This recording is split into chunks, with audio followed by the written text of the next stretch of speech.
Hi friends, welcome back. ഒരു വലിയ box Samsung നമുക്ക് അയച്ചു തന്നിട്ടുണ്ടായിരുന്നു. ഇതിനെക്കുറിച്ച് ഞാൻ ട്വീറ്റും ചെയ്തിട്ടുണ്ടായിരുന്നു. ഗാലക്സി F54 5G എന്ന ഫോണിന്റെ ബോക്സ് ആണ്. ഇത്ര വലിയ ബോക്സിൽ ഒരുപാട് ഐറ്റംസ് ഉണ്ട് എന്നാണ് നിങ്ങൾ വിചാരിക്കുന്നെങ്കിൽ ബോക്സ് ഓപ്പൺ ചെയ്യുമ്പോൾ അതിന്റെ മുകളിൽ ഒരു ചെറിയ ലെറ്റർ പ്രതാപ്ജിക്ക് ഉണ്ട്. അതങ്ങോട്ട് മാറ്റിയിട്ട് അതിനകത്ത് നിന്ന് നമ്മുടെ സാംസങ് ഗാലക്സി F54 5Gയുടെ ബോക്സ് നമുക്ക് കയ്യിലോട്ട് എടുക്കാം. സോ അപ്പോൾ അത്രയേ ഉള്ളൂ. വലിയ ബോക്സിൽ ഈ ചെറിയ ബോക്സ് ആണ് അവർ പാക്ക് ചെയ്ത് അയച്ചത്. എന്തെങ്കിലും അവിടെ ഇന്നത്തെ വീഡിയോ ഈ ഒരു ഫോണിന്റെയാണ് ഗാലക്സി F54 5G. ഇതൊരു സ്പെഷ്യൽ പ്രീമിയം ലൈക്ക് ഡിവൈസ് ആണെന്നാണ് പറഞ്ഞിട്ടുള്ളത്.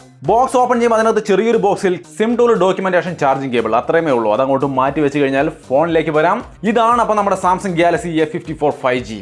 സോ അപ്പോൾ ഈ ഒരു ഫോണാണ് അവർ ഇത്രയും വലിയ ബോക്സിൽ നമുക്ക് അയച്ചു തന്നത്.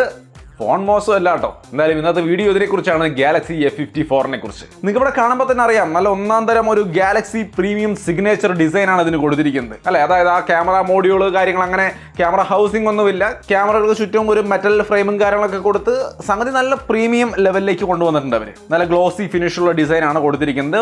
ഗൊറില്ല ഗ്ലാസ് 5ന്റെ പ്രൊട്ടക്ഷൻ ആണ് എല്ലായിടത്തും ഉപയോഗിച്ചിരിക്കുന്നത്. ഫ്രണ്ട് ഡിസ്പ്ലേയും കാര്യങ്ങളൊക്കെ നോക്കിക്കഴിഞ്ഞാൽ പഞ്ച് ഹോൾ ക്യാമറ സെറ്റപ്പും കാര്യങ്ങളാണ് വരുന്നത്. സൈഡ് കോർണറൊക്കെ നോക്കിയാൽ നല്ല സോഫ്റ്റ് റൗണ്ട് കോർണർ കൊടുത്തിരിക്കുന്നത്. മെയിൻ ആയിട്ടുള്ള ഒരു ഘടകം എന്ന് പറയുന്നത് വളരെ സ്ലിം ആണ്. 8.4 mm തിക്നെസ്സേ ഉള്ളൂ. 199 ഗ്രാം വെയിറ്റ് മാത്രമേ ഈ ഫോണിന് വരുന്നുള്ളൂ. 6000 mAh ബാറ്ററി ഉള്ള ഫോണാണ്. പക്ഷേ ലൈറ്റ് വെയിറ്റ് ആൻഡ് കംഫർട്ടബിൾ ആണ്. സോ ഡിസൈൻ വൈസ് എക്സലന്റ്, ഒരു പ്രീമിയം ഡിവൈസ് തന്നെ. ഇനി നമുക്ക് ഇതിന്റെ ഓരോ ഘടകങ്ങളായിട്ട് പരിശോധിക്കാം. ആദ്യം തന്നെ ഇതിന്റെ ക്യാമറയെ കുറിച്ച് പറഞ്ഞിട്ടാവാം ബാക്കിയല്ല. 108 മെഗാപിക്സലിന്റെ OIS ട്രിപ്പിൾ ക്യാമറ സെറ്റപ്പ് ആണ്. 8 മെഗാപിക്സലിന്റെ വൈഡ് ആംഗിൾ ക്യാമറയും പിന്നെ 2 മെഗാപിക്സലിന്റെ മാക്രോ സെൻസറുമാണ് ഉൾപ്പെടുന്നത്. Triple camera. ഫ്രണ്ടിൽ 32 മെഗാപിക്സലിന്റെ സെൽഫി ക്യാമറയാണ്. ക്വാളിറ്റി മെയിൻ ക്യാമറ കൊണ്ട് ഞാൻ നമ്മുടെ KGF-ലെ റോക്കി ബോയുടെ വീഡിയോ ഷൂട്ട് ചെയ്തിട്ടുണ്ട്. നിങ്ങൾക്ക് ഇവിടെ കാണാം. നോ ഷേക്ക് ക്യാം എന്നാണ് ഇവർ ഇതിനെ പറയുന്നത്. ഷേക്ക് ഒന്നും ഇല്ലാതെ നമുക്ക് ഭംഗിയായിട്ട് വീഡിയോസും ഫോട്ടോസും ഒക്കെ ഷൂട്ട് ചെയ്യാൻ കഴിയുമെന്നാണ്. എങ്ങനെയുണ്ട് വീഡിയോ ക്വാളിറ്റി? കൊള്ളാവോ? എന്തായാലും ഇതാണ് അതിന്റെ റിസൾട്ട്. അത്യാവശ്യം നന്നായിട്ടുണ്ടെന്നാണ് എനിക്ക് തോന്നുന്നത്. 4K വീഡിയോ മനോഹരമായിട്ട് ഈ രീതിയിൽ ഷൂട്ട് ചെയ്യാം. സെൽഫി ക്യാമറയുടെ വീഡിയോയും അത്യാവശ്യം നല്ല ക്വാളിറ്റിയിൽ കിട്ടുന്നുണ്ട്. നിങ്ങൾക്ക് ഇവിടെ കാണാം. ഇത് സെൽഫി ക്യാമറയുടെ വീഡിയോ ക്വാളിറ്റിയാണ്. 4K വീഡിയോ ക്വാളിറ്റി എങ്ങനെയുണ്ട്? ടൈം ഒരു 5:45-6 മണി നേരമാണ്. സോ ആ ഒരു കളറിലൊക്കെ ഒരു വ്യത്യാസം ഉണ്ടാവും. അത് ഉള്ള കളറാണ്. ഈ ഒരു ടൈമിൽ എൻ്റെ ഫേസിന് ഈ ഒരു കളർ തന്നെയാണ് ഇവിടെ കാണുന്നത് കേട്ടോ. സോ എങ്ങനെയുണ്ട് സെൽഫി ക്യാമറ? കൊള്ളാവോ? ഫോട്ടോസിലേക്ക് വരുമ്പോഴും അത്യാവശ്യം നല്ല ഡീസന്റ് ക്വാളിറ്റിയുള്ള ഫോട്ടോസ് നിങ്ങളിവിടെ കാണുന്ന പോലെയുള്ള ഫോട്ടോസാണ് നമുക്ക് കിട്ടുന്നത്. So photos and videos day ലൈറ്റിൽ ഗംഭീരമായിട്ടുണ്ട്. നൈറ്റോഗ്രാഫി എന്നൊരു സംഗതി ഇതിനകത്ത് വരുന്നുണ്ട്. അതായത് നൈറ്റ് ഫോട്ടോസ് വീഡിയോസ് ഒക്കെ ഗംഭീര ക്വാളിറ്റി ഉണ്ടാവുമെന്ന്. ഒരു പ്രത്യേകത ആയി തന്നെ പറയാം. ഇതിൽ ഓട്ടോമാറ്റിക് നൈറ്റ് മോഡ് ട്രാൻസിഷൻ ഒക്കെ ഉണ്ട്. അതായത് ഇപ്പോൾ നിങ്ങൾക്ക് ഇവിടെ കാണാം, ലൈറ്റ് ഉള്ള സാഹചര്യമാണെങ്കിൽ നോർമലായിട്ട് നിൽക്കുന്നു. ഞാൻ ഇതിൻ്റെ ക്യാമറ കവർ ചെയ്യാണ് മൊത്തമായിട്ട്. അതായത് ഇപ്പോൾ നൈറ്റ് എന്ന സിറ്റുവേഷനിലേക്ക് വന്നാൽ ഓട്ടോമാറ്റിക്കലി താഴെ നൈറ്റ് മോഡ് ഓൺ ആയി. കണ്ടോ? ഓട്ടോമാറ്റിക് നൈറ്റ് മോഡ് ആ ഒരു സംഗതി ഇതിനകത്തുണ്ട്. സോ അതെന്തായാലും നന്നായി. നൈറ്റ് ഫോട്ടോസും വീഡിയോസും ഒക്കെ നിങ്ങൾക്ക് ഇവിടെ കാണാം. അതൊക്കെ നന്നായിട്ട് തന്നെ വരുന്നുണ്ടെന്നാണ് ഞാൻ വിചാരിക്കുന്നത്. മെയിൻ ക്യാമറയുടെ വീഡിയോസും ഫോട്ടോസും ഒക്കെ നിങ്ങൾക്ക് ഇവിടെ കാണാം. സെൽഫി ക്യാമറയിലേക്ക് വന്നാലും ദൈ കാണുന്ന തരത്തിലുള്ള ഫോട്ടോസും വീഡിയോസും ഒക്കെ കിട്ടുന്നുണ്ട്. സോ എന്നെ സംബന്ധിച്ച് ഫോട്ടോസും വീഡിയോസും ഒക്കെ അത്യാവശ്യം നല്ല രീതിക്ക് എടുക്കാൻ പറ്റുന്ന ഒരു നല്ല ക്യാമറ ഫോണാണ് ഈ ഗാലക്സി F54. പിന്നെ ഇതിനകത്ത് ഒരുപാട് ക്യാമറ ഫീച്ചേഴ്സ് അവർ പറയുന്നുണ്ട്. കുറച്ചെണ്ണം ഞാനൊന്ന് പറഞ്ഞുതരാം. ഒന്ന് ഓട്ടോ ഫ്രെയിമിംഗ്. അതായത് ഒന്നിലധികം ആൾക്കാരൊക്കെ വരുമ്പോൾ വൃത്തിയായിട്ട് നമ്മൾ അതിനകത്തേക്ക് ഫ്രെയിം ആക്കി നിർത്തിക്കൊണ്ട് കാര്യങ്ങൾ ഫോക്കസിലെടുത്ത് വൃത്തിയായിട്ട് കാര്യങ്ങൾ ചെയ്യുന്നു എന്നുള്ളത് ഒരു നല്ല ഫീച്ചറാണ്. പിന്നെ ഇതിനകത്ത് അസ്ട്രോ ലാബ്സ്, അതായത് നമുക്ക് സ്റ്റാറിനെയൊക്കെ ഷൂട്ട് ചെയ്യാനും പറ്റും. അതിന് നമ്മൾ ക്യാമറ ഓപ്പൺ ചെയ്ത് അതിൽ മോറിൽ ഹൈപ്പർ ലാബ്സ് എടുത്തിട്ട് ടോപ്പ് റൈറ്റ് കോർണറിൽ ക്ലിക്ക് ചെയ്തിട്ട് അതിനെ 300x സെറ്റ് ചെയ്യാം. ഇപ്പോൾ നമുക്ക് അവിടെ കാണാം, എഴുതി കാണിക്കുന്നുണ്ട്. സ്റ്റാറിൻ്റെ ഒരു മൂവ്മെന്റിനെ ക്യാപ്ചർ ചെയ്യാനുള്ള മോഡാണ്. ഇനി അത് മാത്രമല്ല, അതിൻ്റെ താഴെ കാണുന്നത് ഈ ഒരു ബട്ടണിൽ ഒന്ന് ക്ലിക്ക് ചെയ്താൽ സ്റ്റാർ ട്രെയിലുകൾ എടുക്കാൻ വേണ്ടിയിട്ടും സാധിക്കും. സോ അങ്ങനെയുള്ള കുറേ ഫ്ലാഗ്ഷിപ്പ് ലെവൽ ഫീച്ചേഴ്സ് ഇതിനകത്ത് വന്നിട്ടുണ്ട്. പിന്നെ ഫൺ മോഡ് പോലുള്ള കാര്യങ്ങൾ, ഇതുപോലുള്ള സ്റ്റിക്കേഴ്സും കാര്യങ്ങളൊക്കെ നമുക്ക് ഇഷ്ടം പോലെ വെക്കാനും അങ്ങനെയുള്ള ഫൺ മോഡ് കാര്യങ്ങളൊക്കെ നിങ്ങൾക്ക് ഉപയോഗിച്ച് പലതരത്തിലുള്ള ഭംഗിയുള്ള ഫോട്ടോസൊക്കെ നിങ്ങൾക്ക് എടുക്കാം. Fun photos. അതേപോലെ സിംഗിൾ ടേക്ക് ഓപ്ഷൻ ഉണ്ട്. ഒറ്റ ക്ലിക്കിൽ തന്നെ പലതരത്തിലുള്ള ഫോട്ടോസ് വീഡിയോസ് ഒക്കെ ആയിട്ട് വരുന്ന സംവിധാനവും ഇതിനകത്ത് ഉൾപ്പെടുത്തിയിട്ടുണ്ട്. പിന്നെ AI ഇമേജ് എൻഹാൻസർ ഒക്കെ ഉണ്ട്. അതുകൊണ്ട് കുറച്ചും കൂടി ഇമേജുകളൊക്കെ എൻഹാൻസ് ചെയ്ത് നമുക്ക് കാണാൻ വേണ്ടിയിട്ട് സാധിക്കും.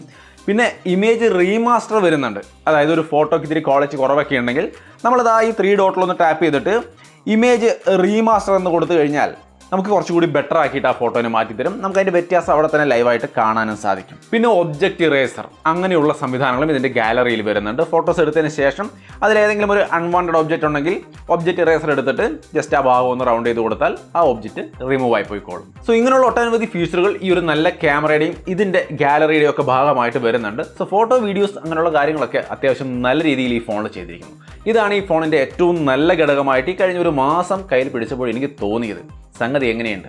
നിങ്ങളാണ് പറയേണ്ടത്. ഇനി നമുക്ക് ഇതിന്റെ ബാക്കി ഘടകങ്ങൾ, അതായത് OS അപ്ഡേറ്റ്, 4 വർഷത്തെ OS അപ്ഡേറ്റ് തരുന്നുണ്ട്, 5 വർഷത്തെ സെക്യൂരിറ്റി അപ്ഡേറ്റും. ഒരു ടെൻഷനും ഇല്ലാതെ 4-5 വർഷം ഉപയോഗിക്കാവുന്ന സാരം. ബാറ്ററി 6000 mAh ആണ് വരുന്നത്. 25 വാട്ടിന്റെ ഫാസ്റ്റ് ചാർജിങ്ങേ ഉള്ളൂ. അത് ഇച്ചിരി കുറവായിട്ട് എനിക്ക് തോന്നി. എങ്കിലും 6000 mAhന്റെ ബാറ്ററി എന്ന് പറയുമ്പോൾ ബാറ്ററി ലൈഫ് ഒക്കെ ഒരു ഇഷ്യൂ ആയിട്ടുള്ള ആൾക്കാരുണ്ടെങ്കിൽ നിങ്ങൾക്ക് പറ്റിയ ഫോണാണെന്ന് സാരം. ഡിസ്പ്ലേ വന്നിട്ട് 6.7 ഇഞ്ച് വരുന്ന സൂപ്പർ ആമോലെഡ് ഡിസ്പ്ലേ ആണ്. ഫുൾ HD ഡിസ്പ്ലേ ആണ്. 120 ഹെർട്സിന്റെ ഡിസ്പ്ലേ ആണ്. HDR സപ്പോർട്ട് കാര്യങ്ങളെല്ലാം വരുന്നുണ്ട്. നിങ്ങൾക്ക് ഇവിടെ കാണാം, മനോഹരമായിട്ട് യൂട്യൂബിലൊക്കെ വീഡിയോസ് കാണാൻ സാധിക്കും. ഇഷ്യൂസ് ഒന്നുമില്ല. ഫുൾ HDയിൽ അടിപൊളിയായിട്ട് കാണാം. 4Kയിലേക്ക് ഇട്ട് കഴിഞ്ഞാൽ അത്ര ഒരു സുഖകരമായ ഒരു മൂവ്മെന്റ് അല്ല കാണുന്നത്. ഇവിടെ ഫുൾ HDയിൽ നന്നായിട്ട് തന്നെ നമുക്ക് വീഡിയോസ് കാണാൻ സാധിക്കും. ഇതിന്റെ ഡിസ്പ്ലേയുടെ ബ്രൈറ്റ്നസ് 420 നിറ്റ്സേ വരുന്നുള്ളൂ. സോ അത് കുറച്ചുകൂടി കൂടുതൽ കൊടുക്കാമായിരുന്നാണ് എനിക്ക് തോന്നിയത്. പുറത്ത് പോകുമ്പോഴും കാഴ്ചയ്ക്കൊന്നും കുഴപ്പമൊന്നുമില്ല, ഡീസെന്റ് ആയിട്ട് കാണാനൊക്കെ സാധിക്കുന്നുണ്ട്. എങ്കിലും കുറച്ചുകൂടി കൂടുതൽ കൊടുത്തിരുന്നെങ്കിൽ ഒന്നുകൂടി നന്നായിരുന്നു. ഫിംഗർ പ്രിന്റ് സെൻസറിന്റെ ഒരു പെർഫോമൻസും കാര്യങ്ങളും നിങ്ങൾക്ക് ഇവിടെ കാണാം. വേറെ ലാഗും കാര്യങ്ങളൊന്നുമില്ല, നൈസായിട്ട് പെർഫോം ചെയ്യുന്നുണ്ട്. പിന്നെ ഇതിലാകെ എനിക്കൊരു പോരായ്മയായിട്ട് തോന്നിയത് single bottom firing speaker, mono സ്പീക്കറാണ് കൊടുത്തിരിക്കുന്നത്. അത് മാത്രമാണ് എനിക്ക് അത്ര ഒരു സുഖമായിട്ട് തോന്നാത്തൊരു വിഷയമുള്ളൂ. അതിന്റെ ഒരു ഓഡിയോ ക്വാളിറ്റി ഞാൻ കേൾപ്പിച്ചു തരാം.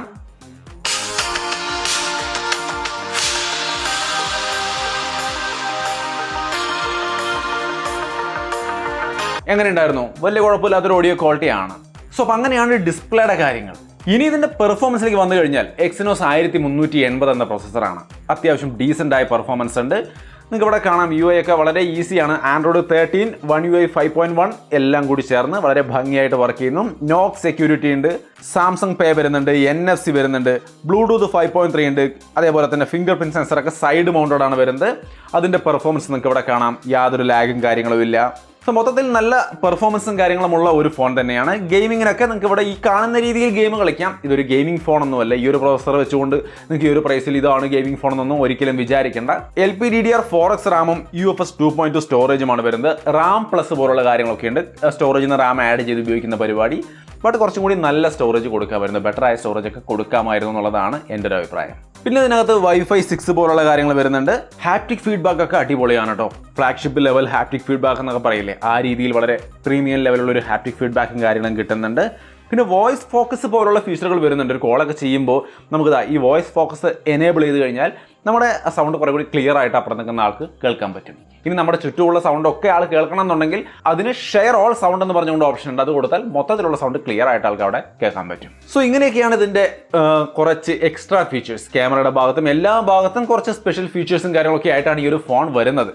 2 കളറിലാണ് വരുന്നത്. സ്റ്റാർഡസ്റ്റ് സിൽവർ അതാണ് എൻ്റെ കയ്യിലിരിക്കുന്നത്. ഇതിന് മെറ്റിയോർ ബ്ലൂ എന്ന് പറയുന്ന മറ്റൊരു കളർ കൂടിയുണ്ട്. സോ നിങ്ങൾക്ക് താല്പര്യമുള്ള കളർ നോക്കിയിട്ട് ചൂസ് ചെയ്യാം. പിന്നെ ഇതിന്റെ പല ഭാഗത്തും റീസൈക്കിൾഡ് പ്ലാസ്റ്റിക്കും കാര്യങ്ങളൊക്കെ ഉപയോഗിച്ചിട്ടുണ്ട്. സോ അങ്ങനെ പ്രകൃതിയോട് ചേർന്ന് നിൽക്കുന്ന തരത്തിലാണ് ഇതിന്റെ മാനുഫാക്ചറിങ് കാര്യങ്ങൾ ചെയ്തതെന്നാണ് അവർ പറഞ്ഞു വെക്കുന്നത്. സോ ഫൈനലി ഈ ഒരു ഫോൺ എങ്ങനെയെന്ന് ചോദിച്ചു കഴിഞ്ഞാൽ ഇതിന്റെ ഒരു പ്രൈസിന് 29,999 രൂപയാണ്. 2000 രൂപയുടെ ബാങ്ക് ഓഫറും കാര്യങ്ങളും വരുന്നുണ്ട്. 27,999 രൂപയ്ക്ക് നിങ്ങൾക്ക് ഇത് ലോഞ്ച് ഓഫറിൽ കിട്ടും. സോ നിങ്ങൾക്ക് വാങ്ങിക്കാം. ആ ഒരു പ്രൈസിന് ഈ ഫോൺ അത്യാവശ്യം നല്ലൊരു ഫോൺ തന്നെയാണ്. സാംസങ് ഫോൺ വേണമെന്നുള്ള ആൾക്കാർക്ക് അത് തന്നെ എടുക്കുകയുള്ളൂ. ഏറ്റവും ലേറ്റസ്റ്റ് സാംസങ് ഫോൺ തന്നെ എടുക്കുകയുള്ളൂ. ഈ പറഞ്ഞ ഫീച്ചേഴ്സ് എല്ലാം വേണമെന്നുള്ള ആൾക്കാരാണെങ്കിൽ തീർച്ചയായിട്ടും ഒരു നോർമൽ യൂസിന് ആണ് നിങ്ങൾ ഇത് എടുക്കുന്നതെങ്കിൽ ഗംഭീര ഫോൺ തന്നെയാണ്, അതിലൊരു ഡൗട്ടുമില്ല. പക്ഷേ ഇതിന്റെ വീഡിയോയിൽ ഞാൻ എല്ലാ ഭാഗത്തും അതിൻ്റെതായ അതാത് ഭാഗങ്ങളുടെ പോരായ്മകൾ പറഞ്ഞിട്ടുണ്ട്. കണ്ടു നോക്കുക, എന്നിട്ട് നിങ്ങൾക്ക് ഓക്കെ ആണ് എന്ന് ഉറപ്പിച്ചതിന് ശേഷം മാത്രം എടുക്കാൻ താല്പര്യമുള്ളവർക്ക് ലിങ്ക് ഞാൻ താഴെ ഡിസ്ക്രിപ്ഷനിൽ കൊടുത്തിട്ടുണ്ട്. തീർച്ചയായിട്ടും ചെക്ക് ചെയ്യുക. വീഡിയോ കുറിച്ചുള്ള അഭിപ്രായവും ഫോണിനെ കുറിച്ചുള്ള അഭിപ്രായം തീർച്ചയായിട്ടും കമന്റായിട്ട് ഷെയർ ചെയ്യാം. എൻ്റെ അഭിപ്രായം എങ്ങനെയാണ്? ഓവറോൾ നോർമൽ യൂസിന് സംഗതി കൊള്ളാം. സോ വീഡിയോ ഇഷ്ടപ്പെട്ടാൽ ലൈക്ക് ചെയ്യാനും ഷെയർ ചെയ്യാനും മറക്കണ്ട. വീണ്ടും ഒരു വീഡിയോ ആയിട്ട് കാണാം. ബൈ.